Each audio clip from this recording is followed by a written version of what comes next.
My name is Myra Sellers, and I'm 29 years old. For 9 summers straight, my parents dropped me at my aunt's door in June and picked me up in August, so my brother could have what my mom called family vacations. 9 years, 9 postcards, 9 versions of the same lesson. The day I got my high school diploma, my car was already packed. By midnight, I was unpacking in another state, and they didn't know which one. It took them 4 years to find me. And when they finally did, standing in the middle of my cafe 2,000 miles from Ohio, my mother looked at everything I'd built, and the first thing out of her mouth told me she hadn't driven all that way to apologize. She'd driven all that way to collect something. Welcome back to Calm Drama Stories, where quiet people finally get to tell the loudest chapters of their lives. If stories about family, boundaries, and starting over speak to you, drop a comment below and be sure to subscribe. Now let me take you back to the summer I turned 8, and the blue suitcase that started everything. The suitcase showed up on my bed on the last day of second grade. Sky blue, hard shell, little wheels. My mom presented it like a birthday gift. "Your very own big girl suitcase," she said, and she smiled the smile she used at church. I was 8. I thought suitcases meant airplanes, and airplanes meant Disney, because that's what they'd meant for my brother Danny the year before. Instead, 2 days later, we drove 5 hours north to Torch Bay, Michigan, where my Aunt Linda lived in a green house that smelled like coffee and lake water. My parents stayed for lunch. Then my dad carried the blue suitcase up the porch steps. My mom knelt down to my eye level, and she said the sentence I would hear for the rest of my childhood. "Strong kids don't make a fuss." She kissed my forehead, got in the car, and drove off toward the airport with Danny in the back seat, bound for Orlando. I stood on that porch and did exactly what I'd been told.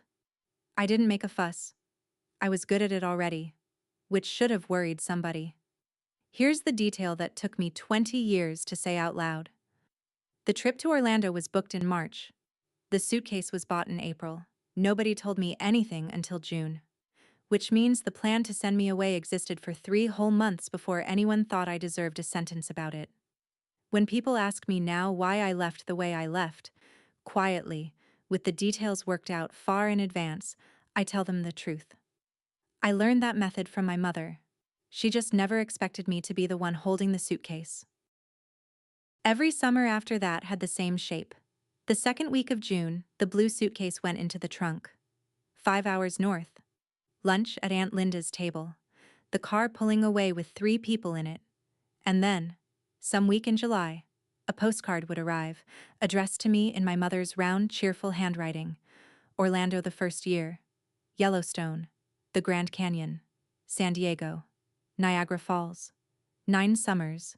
9 cards. And every single one carried the same cheerful line on the back. "Wish you were here!" Exclamation point. Aunt Linda would hand the card over without a word, and later I'd catch her sliding it into an old shoebox on the pantry shelf, like she was keeping evidence for a trial nobody had scheduled yet. I used to read those cards the way other kids read cereal boxes, over and over, looking for a prize that wasn't there. It took me years to notice what was actually missing. Not once did a card say, "We miss you." Not once did one say, "Next year you'll come with us." The message was never an apology. It was a caption. "Look at the family, having its vacation." In September, my teachers would assign the essay every kid in Ohio writes, what I did on my summer break, and I'd write about Michigan and get a B+, and my mom would stick it on the refrigerator next to a photo of Danny on a jet ski. 2 versions of the same summer, held up by the same magnet. I stopped writing those essays honestly around the 4th year. Nobody noticed the difference, which told me more about my house than the postcards ever did. But the postcards weren't done with me. Years later, they'd end up mattering more than anything else I owned. To be fair to my parents, and I've spent years learning how to be exactly that fair and not 1 inch more, the story didn't start with a suitcase. It started with a hospital. When Danny was 6 and I was 2, he was diagnosed with leukemia. I have no memory of that time, but I grew up inside its architecture. 4 years of chemo, fundraisers at the church, a freezer full of casseroles from neighbors. My mother slept in a vinyl chair beside his bed so many nights that she could fold herself into it like a jackknife. My dad worked doubles at the printing plant to keep the insurance.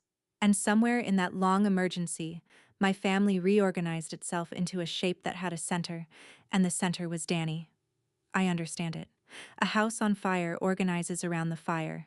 Danny got his remission in 2003. The bell, the balloons, the photo that still hangs in my parents' hallway. He was 10. I was 6. And that should have been the end of the emergency. Instead, it became the founding document.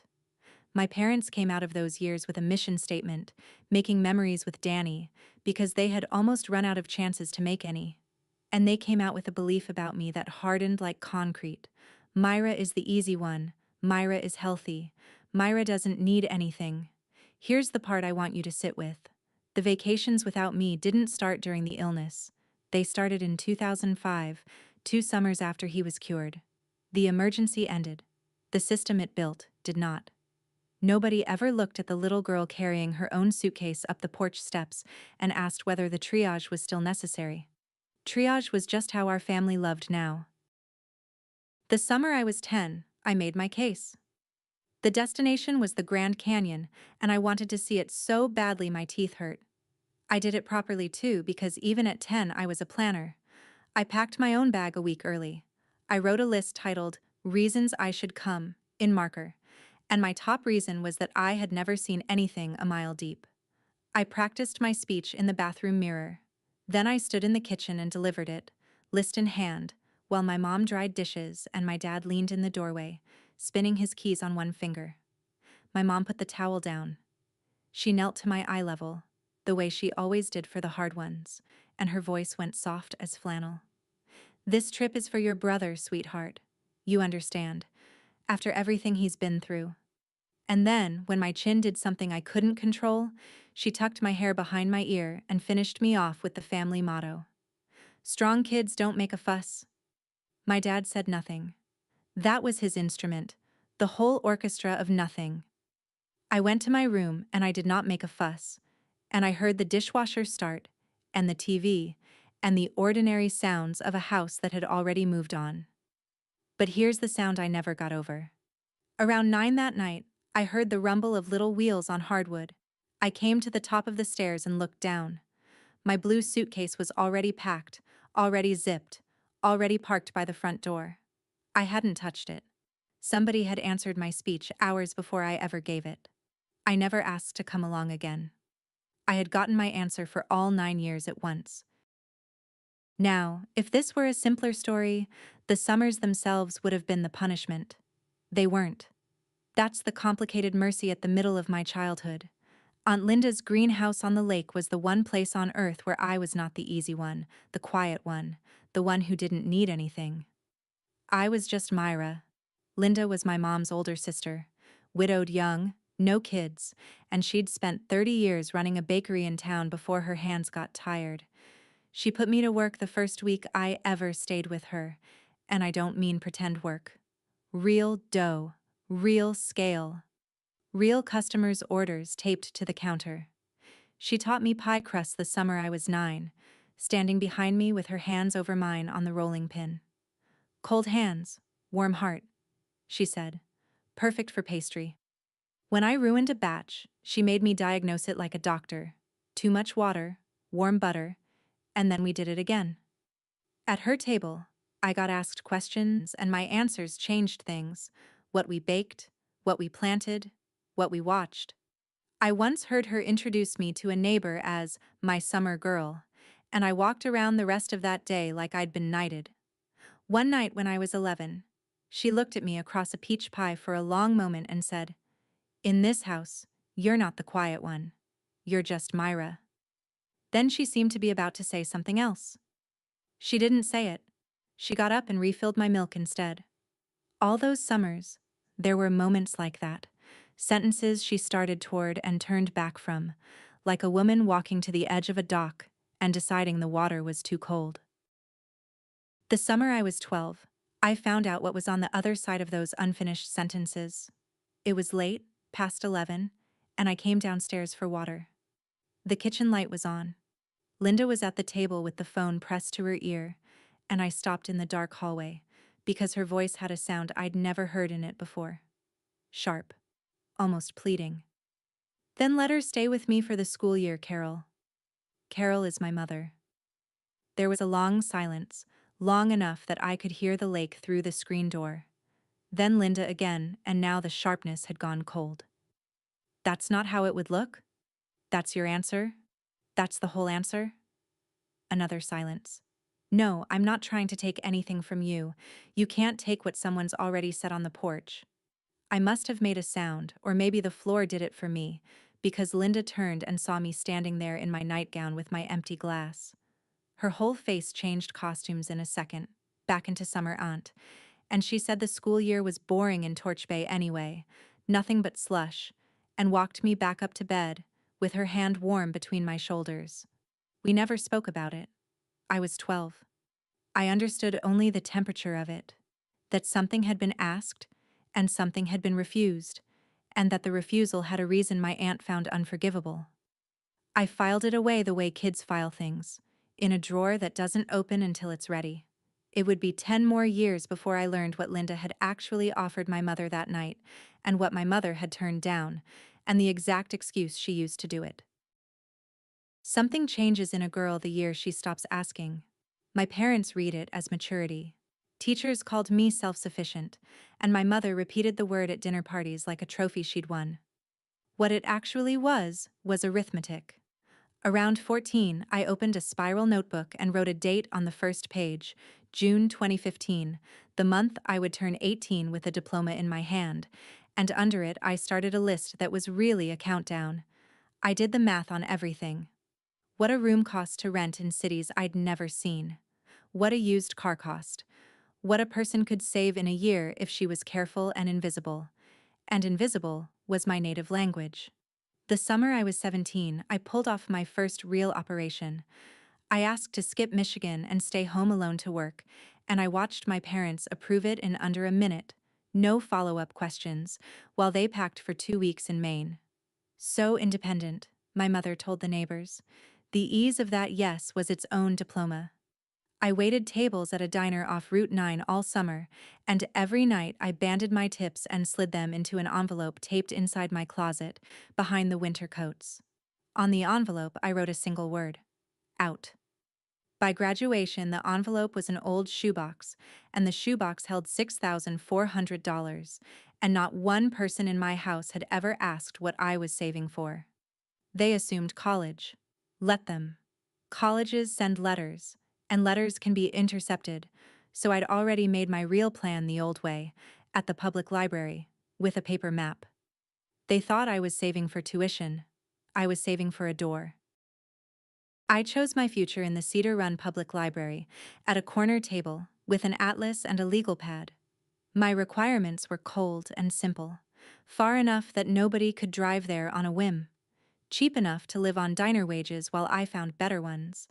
And it had to need bakers, because thanks to my aunt, baking was the one thing my hands knew how to do better than most grown adults.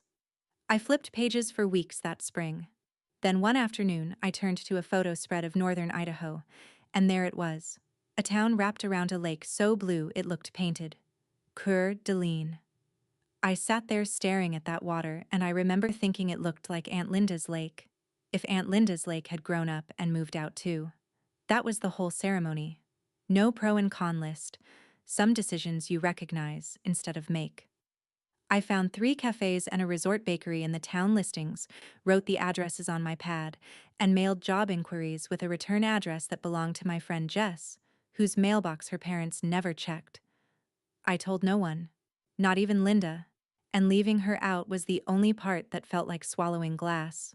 But I knew my mother, and I knew that after I vanished, every person who loved me would get sat down at her kitchen table and questioned in that soft church voice.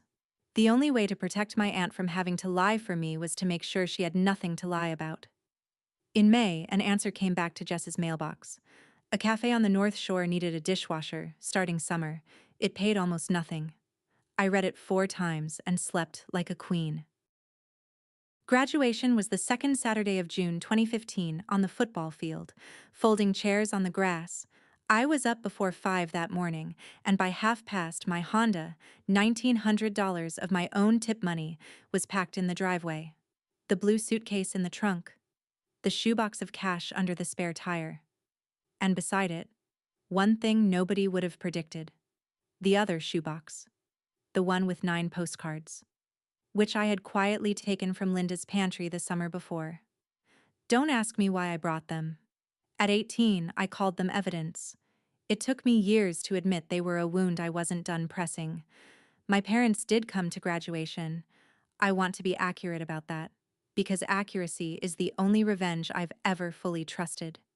They came, they sat, and 40 minutes in, during the D's, my mother leaned over and whispered that they had to slip out early, because Danny's new job in Columbus was throwing a signing dinner and traffic on the interstate gets ugly. She squeezed my wrist. "So proud," she said. When my row finally stood and they called Myra Ann Sellers, I walked the stage and shook a stranger's hand and looked out at 2 empty folding chairs with programs on the seats. And here's the strange thing. It didn't even hurt in the usual way. It felt like a receipt. Like the universe itemizing, one last time, exactly what I was to them, so I could leave with the math done. My whole childhood I'd wondered if my plan made me the villain of the family. They left my graduation early, and I stopped wondering. That night, I ate dinner with them, said I was tired, went upstairs, and at 4 in the morning, I left. If you've ever been the one who waited in the hallway while the family photo got taken, I want you to know I see you. Tell me in the comments where you were the summer you turned 10. I read every single one. And if you're new here, subscribe. Because what my parents did when they finally found me is a whole other story, and we're getting there. I left a note on the kitchen table, weighted down with the sugar bowl so it couldn't be mistaken for trash. I drafted it maybe 30 times over the winter, and every draft got shorter, because everything true I had to say kept collapsing into fewer words. The final version said, "I'm safe. I'm an adult. Please don't look for me." I signed it M, the way Linda always shortened me, which was either a clue or a goodbye, and I've never decided which. Then I backed out of the driveway with my headlights off and didn't turn them on until the end of the street. 3 days, 2,000 miles.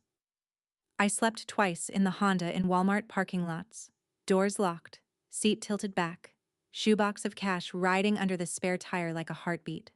Somewhere in Montana, I pulled over at a gas station, took my phone apart, and swapped in a prepaid SIM I'd bought with cash in Ohio. My old number, the one my mother had, died in a trash can outside Missoula. On the evening of the 3rd day, I came over a rise on the interstate, and the whole town of Coeur d'Alene opened up below me, pines going down to that impossible blue water, and I had to grip the wheel because my hands wanted to shake, and I didn't have the spare attention to let them. 18 years old, everything I owned in a hatchback. Nobody in the world knew where I was, and I mean, nobody. You'd think that would feel like falling. It felt like the first full breath I'd taken since I was 8. 11 days later, a police officer knocked on my motel room door, and I opened it knowing exactly who had sent him. Let me hold the officer for one beat, because to understand what happened at that door, you need to see the life I was building behind it. The cafe that hired me sat on the North Shore and was called the Lake Shore. 40 years old, pine floors gone soft as soap, and it belonged to a woman named Rosa Delgado, who was 64 then, and ran her kitchen like a small navy. I washed dishes 10 hours a day and my hands cracked, and I loved it the way you love anything that's entirely yours. I found a studio apartment over a garage for $300 a month, and when the baseboard heater died my first October, I did not call the landlord. I want you to notice that because it took me years to. I watched repair videos at the library, bought a thermal fuse for $6, and fixed it myself with the breaker off and my tongue between my teeth. I told myself that was thrift. It wasn't. It was doctrine. Somewhere in 9 summers I had absorbed the family catechism.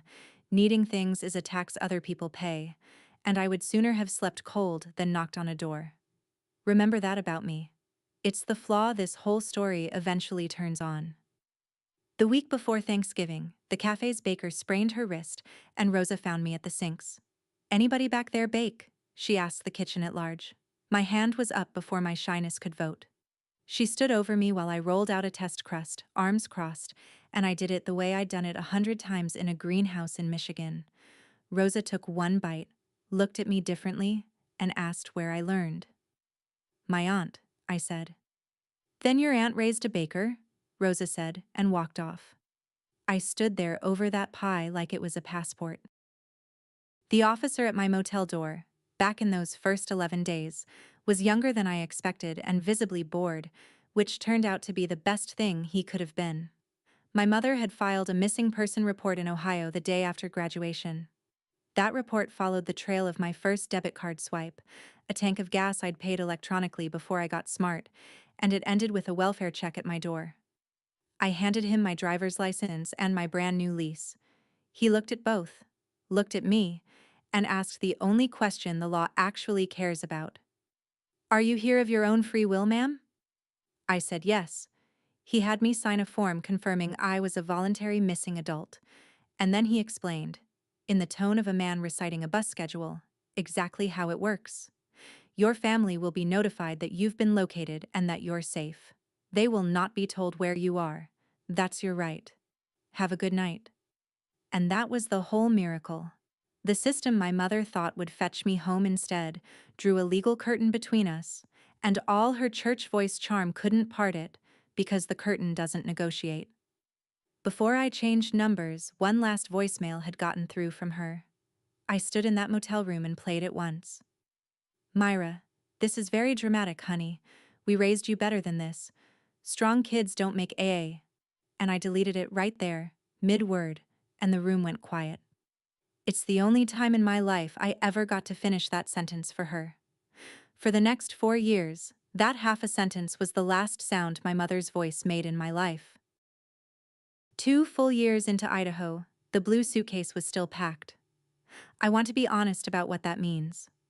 I had an apartment, a job I was good at, a lease with my name on it, and a suitcase by the closet door that I had never fully unpacked, like some part of me was still standing on a porch in Michigan waiting for a car to come back. One Sunday night in my 3rd October, I finally opened it flat on the floor to empty it for good, and there, at the bottom, was the shoebox. 9 postcards. Orlando to Niagara, in order, my mother's round handwriting grinning up at me. "Wish you were here." I carried the box out back behind the cafe, where Rosa keeps a steel burn barrel, and I stood there with a lighter in my fist for a long time. Then I went back inside. Not because I forgave anything, because burning them felt like one more disappearance, and I was tired of solving things by vanishing. Instead, I sat at the counter after close with a pen, and I turned each card over, and under my mother's caption I wrote what that summer had actually been. Summer 3, I taught myself to swim because no one was there to watch me do it. Summer 5, I stopped crying at drop-off, and everyone praised me for it. Summer 8, Linda asked me what I wanted for once and I couldn't answer because nobody had ever asked the question. 9 cards, 2 handwritings, 2 versions of one childhood. I put the box on the shelf above my stove, where a person keeps things she actually intends to look at. I told myself I kept them as receipts. The truth is, some part of me was still waiting for somebody to ask to read the other side. By my 3rd year, I was the Lakeshore's baker, and more I was running the kitchen when Rosa's knuckles had their bad mornings, which was more mornings than she'd admit. She was 66 by then. One February afternoon, she sat me down with 2 coffees and laid it out plain, the way she did everything.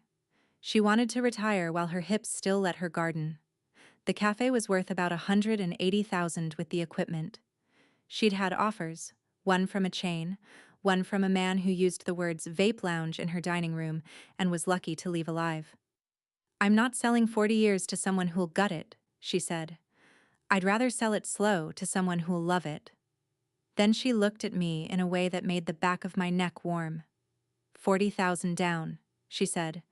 "I'd carry the rest myself, monthly, seller financing, like they did it in the old days, for someone I trust." She let that sit exactly as long as it needed to. I went home that night and taped a sheet of graph paper inside my closet door, and at the top I wrote $40,000, and under it, in pencil, the number I had. 23,400. For the next year and a half that sheet was my religion. Tips. Overtime. No streaming. Boots resold instead of replaced. 26. 31. 38. People talk about buying a business. That's not what this was. This was the first thing I had ever wanted out loud, at full volume, where losing it could actually hurt me.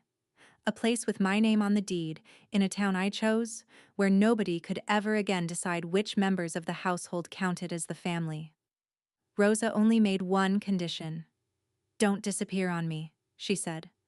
I laughed. She didn't.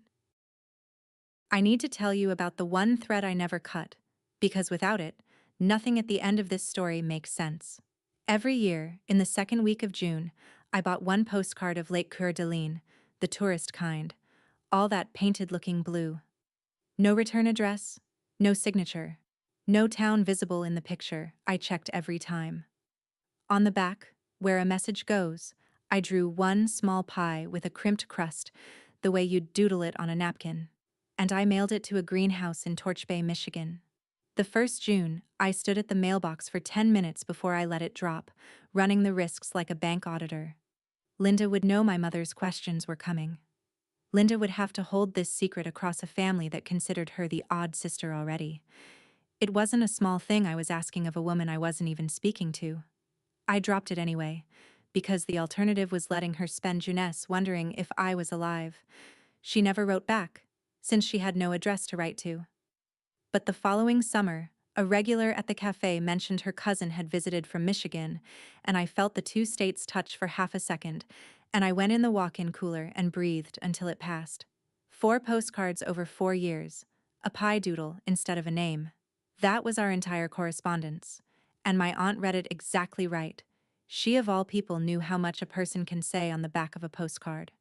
What I didn't know, and wouldn't learn until everything broke open, was what keeping that secret quiet was costing her at every holiday table in Ohio. My safety had a price. She just never sent me the bill.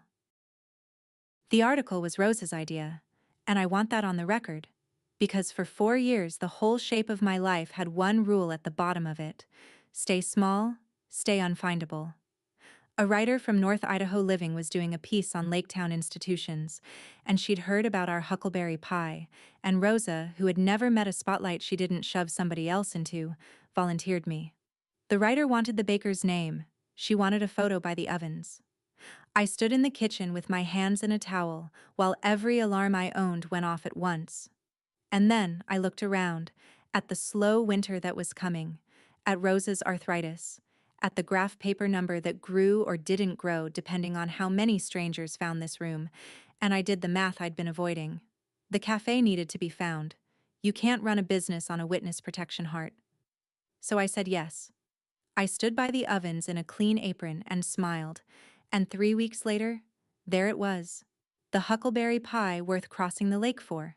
My name in print, Myra Sellers, first time in my adult life.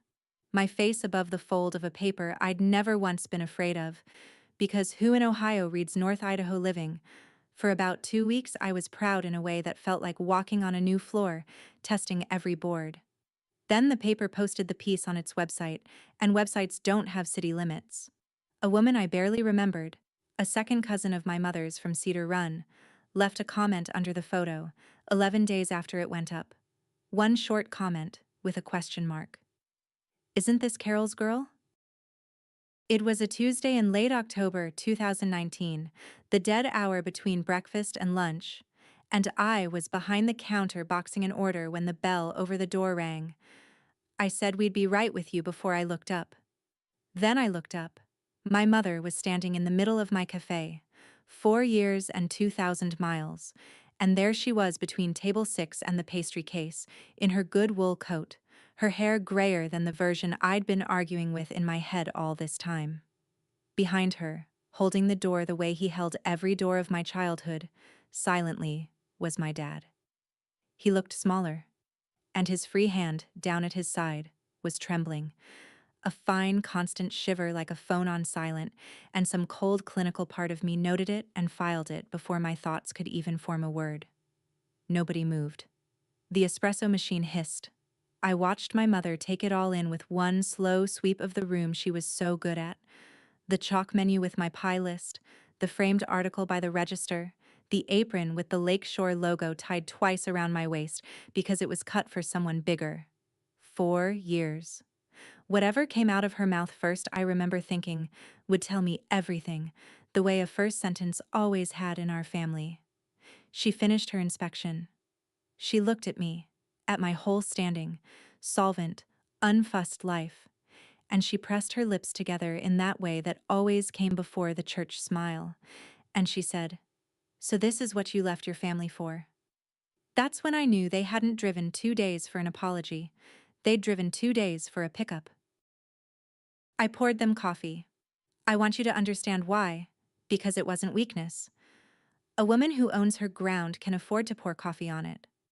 They sat at the counter like customers, and for 20 minutes my mother gave me the authorized history of my childhood, and I listened to it the way you'd listen to a tour guide describe your own house. In her version, I'd had 9 wonderful summers with my aunt, whom I adored. In her version, they had given me independence, the greatest gift. Look how well it turned out. Look at this cafe. In her version, my disappearance was a phase, a cruelty she had borne with grace, and we needn't relitigate it now that I'd gotten it out of my system. Here's what frightened me, truly. She wasn't lying. You can hear lying. My mother believed every syllable, the way you believe a road you've driven for 40 years. Somewhere across those decades, she had built a version of our family where every choice was love, and she lived in it the way we all lived in that house, comfortably and without ever checking the basement. My dad said almost nothing, which was its own kind of fluency. His finger tapped the counter, an uneven little rhythm he didn't seem to know about. Twice I caught him looking at the framed article, at my name in it, with an expression I had no file for. Finally, I asked the question 4 years had sharpened. Why did it take so long to find me, if any of this mattered? And my dad, my silent dad, opened his mouth for the first time since the door. "I did," he said. Barely a breath in, my mother's hand landed on his sleeve, light as a napkin, and he stopped. Then my mother folded her hands on my counter and got to the business of the trip. "Your father has Parkinson's," she said. "Diagnosed in the spring.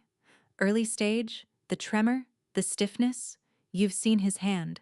She said it the way you'd report weather, and then she let the silence do a lap.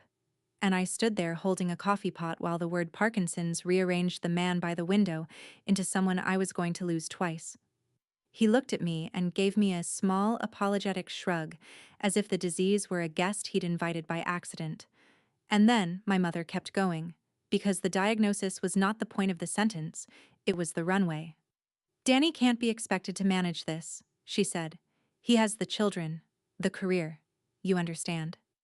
The words landed in the exact grooves 9 summers had carved. Someone's needs, and then me, the one without any. She reached across my counter and took my wrist, the same squeeze as graduation, and she said it. The sentence she had crossed 6 states to deliver.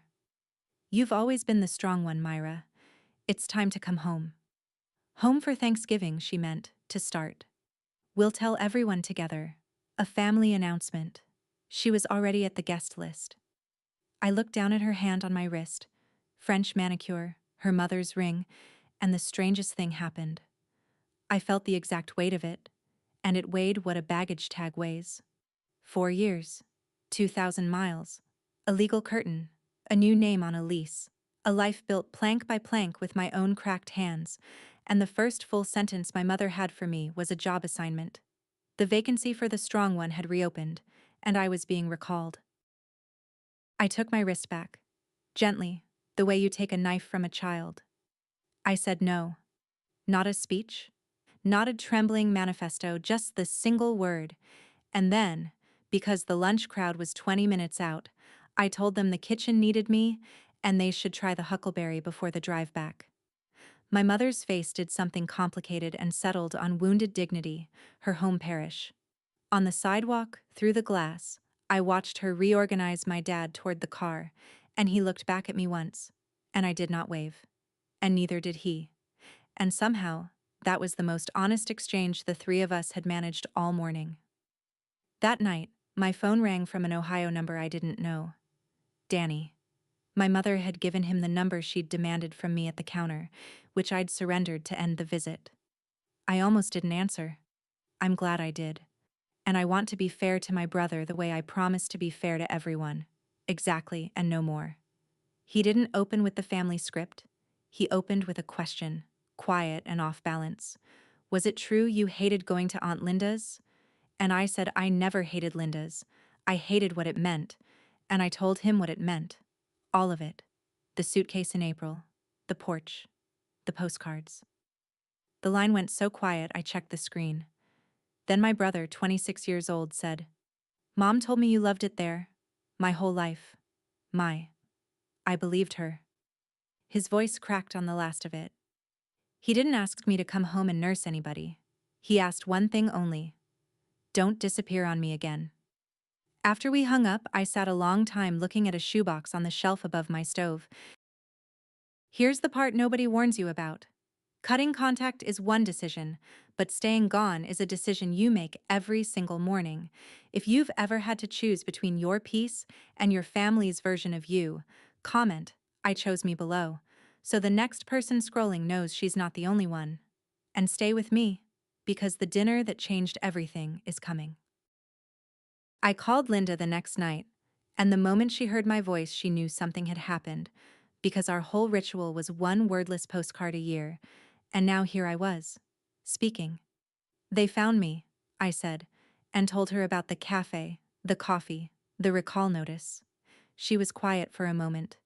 Then my aunt took a breath and paid off a debt that was 10 years past due. "You were 12, she said. "You came downstairs for water. I know you heard some of it. Here's the rest." That summer, she had offered to take me for the school year. Not a visit. Enrolled in Torch Bay, my own room. Her paying for everything. My parents free to orbit Danny full-time. Me raised in a house where somebody actually looked up when I entered a room. She had the paperwork half-drafted. She'd rehearsed it for weeks before she dialed. And my mother listened to the whole offer. All of it. And turned it down flat. And the reason she gave was not that she would miss me. The reason, word for word after all these years, was, that's not how it would look. A daughter shipped off for good. People would ask questions. A daughter loaned out for summers. That was just cousins' camp. That was wholesome. 9 summers was the maximum my absence could weigh while the family photo still framed upright. My childhood had been portioned out to the exact limit of appearances, like a diet. I stood in my kitchen in Idaho holding the phone, doing the one piece of arithmetic I'd never let myself do. It was never thoughtlessness, it was policy. Then Linda said the other thing. "I should have fought harder, sweetheart. Come to Thanksgiving with me, not for them. So you never again have to wonder who you'd be in that room." I didn't sleep much for 3 nights. I'd like to tell you the debate was about my parents, but it was mostly about a sheet of graph paper. 38,700. That's where the number stood. $700 shy of shaking Rosa's hand, after 4 years of Risoled boots. Going back to Ohio wasn't a plane ticket, it was a breach in the whole hull of my life, and I knew myself well enough to know why it terrified me. If that house got its hooks back into me, the strong one would do what the strong one does. Absorb, accommodate, disappear in place, which is the one kind of disappearing I hadn't tried yet. On the 4th morning, I did the thing I'd never done in my adult life. I asked for help, out loud, with the whole truth attached. I sat Rosa down at her own corner table before open, and I told her everything. Ohio, the summers, the suitcase, my father's hand, the number on the graph paper, and what I was afraid Thanksgiving might cost me, in money and in nerve. She heard me all the way out, arms crossed. Then she said, "The cafe's been here 40 years. It can wait 3 weeks." And then, because Rosa has never once missed the center of a target, she added, "Can you?" I booked the flight that afternoon, Spokane to Columbus, the day before Thanksgiving. And then I did something I couldn't fully explain at the time. I got the blue suitcase out from under the bed and packed it for the trip. 4 years it had sat there empty, retired. If I was walking back into that house, I was walking in with the luggage they'd taught me on. Call it a witness. Some evidence you carry. Some evidence carries you. Linda drove down from Michigan and met me at the Columbus airport, and the sight of her in arrivals, gray now, scanning heads exactly the way she used to scan the beach for me, undid more of my composure than the whole flight had. We got a motel by the interstate. I want that detail noticed. 2 grown women with family in town, and we got a motel, because a boundary you can't walk out of isn't a boundary, it's a guest room. That evening, we stopped by the house, a courtesy call before the main event, and my childhood home performed an autopsy on itself for me, room by room. The hallway wall was Danny in every size: Little League, prom, remission bell, wedding, a museum with one wing. I appear twice, both times in class composites, one face among 24. My old bedroom is a yoga studio now. My mother said it brightly, as if delivering good news about real estate. And then, on the top of the kitchen hutch, I saw the other shoebox. Her postcards. The same 9 trips. The duplicates she'd kept, fanned in a wicker basket like potpourri. Curated. Displayed. Our family kept 2 archives of the same 9 summers, hers in a basket for company to admire, mine above a stove in Idaho with the truth inked on the backs. Same cards. Different museums. My dad walked me out to the car when we left. Under the porch light, the same porch light, he pressed a piece of paper into my hand, folded down small, the way men of his generation fold anything they can't say. His hand shook against mine, from the disease or the moment I couldn't tell. "Read it after," was all he managed. I put it in my coat pocket, and it sat there all night, ticking. Thanksgiving arrived camera ready, because my mother produces holidays the way networks produce finales. 12 for dinner.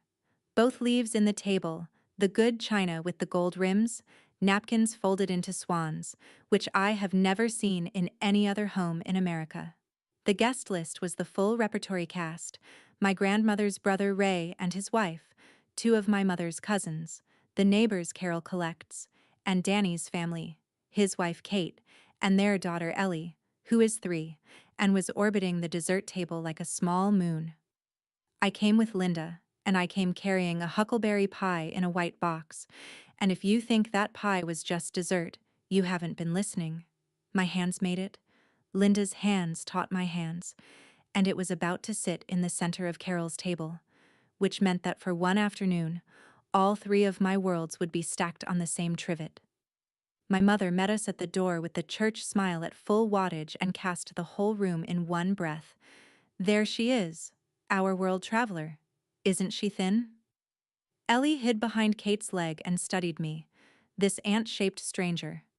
My dad sat at the head of the table, and I watched the tremor negotiate with the water glasses, and looked away, because he caught me looking. It went, honestly, fine. Fine, like glasses fine. Small talk, casserole logistics, Ray's opinions about interstate construction. Then the turkey landed and the potatoes went around, and my mother stood up at her end of the table and picked up her wine glass and dinged it with a spoon. Ding, ding, ding, and said, "Before we eat, I have some wonderful news to share with the family." Here's the thing about my mother and me. We'd both come to that table with an announcement. She just assumed hers was the only one.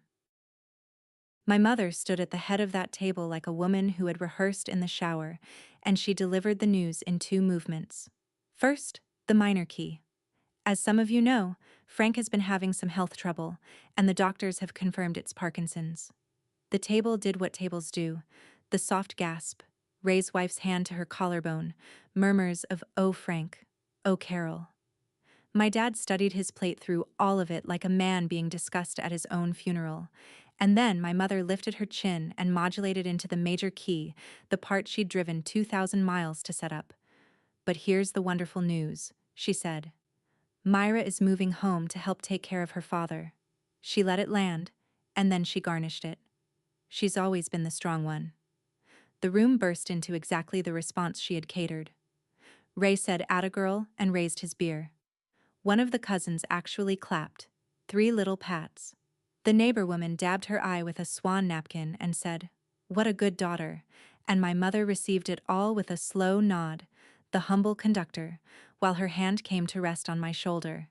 And I understood I was the announcement the way the turkey was the centerpiece. I looked around that table, at 12 faces glowing at a sentence about my life that had never once been said to my face as a question, and the déjà vu was so precise it was almost chemical. A trip booked in March, a suitcase bought in April, a daughter informed in June. 15 years later, the same machine, and the machine had never even considered that the part might decline. Then, into the applause, little Ellie's voice rose from her booster seat, clear as a dinner bell, with the one question nobody in that room could survive. She pointed a fork at me and asked her mother, "Who is that lady?" Kate shushed her, cheeks going red. But the question just hung there over the swans, because out of the mouths of babes, that was the actual state of the family. The strong one was a stranger to the newest member of it. My brother stared at his plate. My father looked up at me, and I placed my napkin beside my plate, and I stood. Here's what I had learned in 4 years of running a small business. You never outshout the room. You lower your voice until the room has to come to you. I stood there until the last chuckle died on its own, and then I spoke at the volume you'd use to read a bedtime story. "You're right, Mom," I said. "I never made a fuss. I made a life." And because I finally had the floor at that table, 22 years into being furniture at it, I kept my sentences short, and I placed them like settings. "I'm not moving home," I said. Ray started to speak and thought better of it. "But nobody in this family is going to say I left my father shaking at a table, so here is what is going to happen instead." I told them I had spent the last week on the phone with a home care agency in Columbus, licensed, bonded, the one the neurologist's office recommends. 3 mornings a week to start, scaling as Dad needs it. The invoices come to me in Idaho, it's already scheduled. The first nurse comes Monday. I did not tell them what it cost. I'll tell you because you've earned the arithmetic. It was the graph paper. It was the down payment. Or most of it. The boots resoled and the streaming never ordered. 4.5 years of living small, a number I could recite in my sleep. Redirected in one phone call. Rosa's handshake would have to wait, and the waiting had no end date I could see. My mother's face went through its repertoire, wounded, then parliamentary. She tried the gavel. "After everything this family has given you," she began. I didn't raise my voice at all. "You gave me a suitcase, Mom. Every June." It came out so quiet the table leaned in, and then the sentence finished detonating, and nobody's fork moved. I watched Ray's wife look at my mother, and I watched the look not bounce off. And that was new. Second, I said, "I'll visit Dad twice a year, and I'll call him Sundays. I come as a guest. Invited, not assigned. And third, my name is retired from family announcements. Nothing about my life gets stood up and told to a table again unless I'm the one standing. That's the whole deal. It doesn't have a negotiation in it." My mother set down her wine glass with a click and went to her last resort, the oldest exit on the property. "If you walk out of this house," she said, "don't bother coming back." And there it was, the full price, invoiced in front of witnesses. The daughter who funds the nurse, twice a year guest becomes, in the authorized version, the girl who abandoned her sick father at Thanksgiving. I knew the story she'd tell before the door even shut. I paid it anyway. I looked at my mother and said, "That house key hasn't fit me since I was 8. And then my father pushed back his chair and gripped the table and stood, shaking, and the whole room stopped breathing. But before my dad could get a word up out of his chest, my mother broke. Not into tears. My mother doesn't do tears in front of the good china. She broke off script, which for her is far more naked. She was still holding the edge of the table, and she said, to no one in particular, in a voice I had never heard her use, "I was 12. The table turned to her. "I was 12, she said again, "when your grandmother's legs went. Linda was 18 and already gone, working 2 states away. Somebody had to do the cooking, the washing, the lifting, the getting her to the toilet at 2 in the morning, and it was me. It was always me, and nobody ever asked me either. She stopped. One beat too late. The way you stop when you hear your own voice say the thing you've spent 50 years not saying. Nobody ever asked me either. There it was. The whole machine, the suitcase, the postcards, the strong one, all of it, wasn't something my mother invented. It was something she inherited, the way you inherit a table. She had been the girl at the sink, and she had survived it by deciding that being unasked was a badge, and she had pinned that badge on her own daughter with pride, the only way she knew to say you're like me. For one long second I saw her at 12, at a stove too tall for her, and I felt the near miss of loving her the way you love someone you might have been. Linda spoke from the end of the table, very softly, to her sister across 50 years. Carol, she's not you. Let her go. My mother looked at me, and I did the only thing left that was both true and kind. I know, Mom, I said. Nobody asked you. That's why I'm stopping this. So nobody at this table ever has to be asked. They just get to belong. She didn't answer. She sat down, very straight, staring at the swans. Chain, meat bolt cutters. Then I turned to the one person who was still standing. My father. My dad stood at the head of the table with both hands on the wood, tremor running through the cider glasses, and everyone waited for a speech that was never coming, because 40 years at a printing press teaches a man that words are something other people send out to be said. He looked at me and said, "Read it, Mai." So I did. Right there. Standing at the table. Because he'd earned witnesses, and so had I. I unfolded the paper from my coat pocket. It was a photocopy of an invoice, dated August 2016, 14 months after I left. Kestrel Investigations, Columbus, Ohio. Retainer, skip trace, locate attempt. Marked at the bottom in red, no result. Case closed at client request. And underneath, in my father's up-and-down pressman's handwriting, gone shaky now at the tails, a note he must have written this week. Found nothing. Your mother said to stop. She'll come back when she needs us. I stopped. I shouldn't have. I'm sorry. Dad. I stood there holding 14 months of my father looking for me. It didn't fix anything. He'd hired a man instead of raising his voice, and when the man found nothing, he'd folded like he always folded. He knew it too. That's what the paper was. A confession that he'd quit, from the only person at that table honest enough to put his failure in writing. But here's what it also was. Proof that once, before the story got rewritten, somebody in that house had looked. I folded it back up small, the way he folds things, and I put it in my pocket for keeps. Then I stepped around the table and put my hand over his shaking one and said, "The nurse starts Monday, Dad. And when you're ready to fly out and visit Idaho, I will teach you to roll a crust." Linda got our coats. On the porch, on the exact boards where a blue suitcase used to wait every June, I finally finished the sentence I'd been writing since I was 8.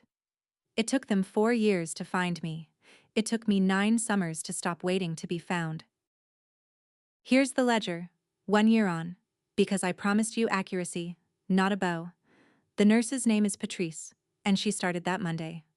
My dad sends me photos now from his flip phone, terrible ones, half thumb, and the first was a selfie of him and Patrice both frowning into the lens like hostages, captioned, "She counts my pills like your mother counts silverware."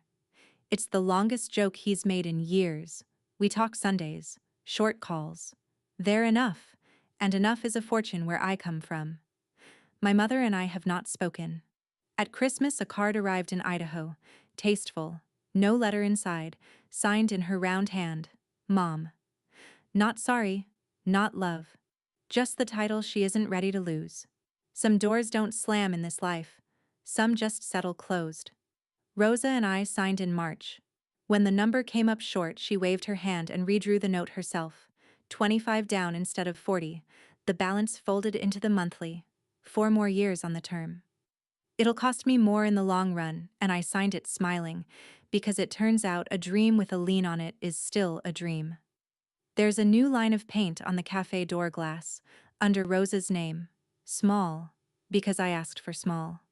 M. Sellers, proprietor. In July, a rental car pulled in off the lake road, and my brother got out, and then unbuckled his daughter. They stayed 4 days. Ellie ate huckleberry pie with both hands and renamed me Aunt Pie, which I have legally accepted. And on the last morning, Danny stood a long time at the shelf above my stove, where the shoebox sits open now, and he read the backs of all 9 postcards, his mother's handwriting on one side, his sister's on the other. He didn't say anything for a while. Then he squared the cards, put them back, and said, "I'm sorry I never turned the cards over." That's the whole apology I got from Ohio that year. It was also the only one that was ever going to matter. Which brings us to the next Thanksgiving, the first one at my cafe. We pushed every table in the lakeshore into one long line, kitchen to window, and we fed whoever had nowhere better to be. Staff, regulars, the new dishwasher whose family is in Guatemala, a widower named Gus who tips in firewood, 22 chairs, no swans, no announcements. Rosa said grace in 2 languages. Linda flew out, first plane she'd boarded in a decade, and I put her at the head of the table because every kingdom should watch its true queen eat. Before pie, I handed her a postcard. Lake Coeur d'Alene on the front, that impossible painted blue. On the back, in my handwriting, the old familiar greeting and its exclamation point. "Wish you were here." She read it and laughed, and then didn't laugh, and looked down the whole steaming length of that table to the window and the real lake beyond it. And for the first time in my life, the person the card was meant for was already in the room. The blue suitcase lives on top of the pantry hutch now. It holds the holiday tablecloths. Twice a year I take it down, shake out the linens, and set the longest table in town with luggage that was supposed to teach me to leave quietly. As for what I learned, it fits in one sentence. Family isn't who shares your blood or your last name. It's the people who never need to send a postcard, because they never let you be the one who's missing. That's my story. 9 summers, 1 blue suitcase, and a table with my name on the door. If this reminded you of the summers you spent being the strong one, tell me in the comments. I read every single one. Share this with someone who needs their own longest table. Drop a comment, hit subscribe, and I'll see you in the next one.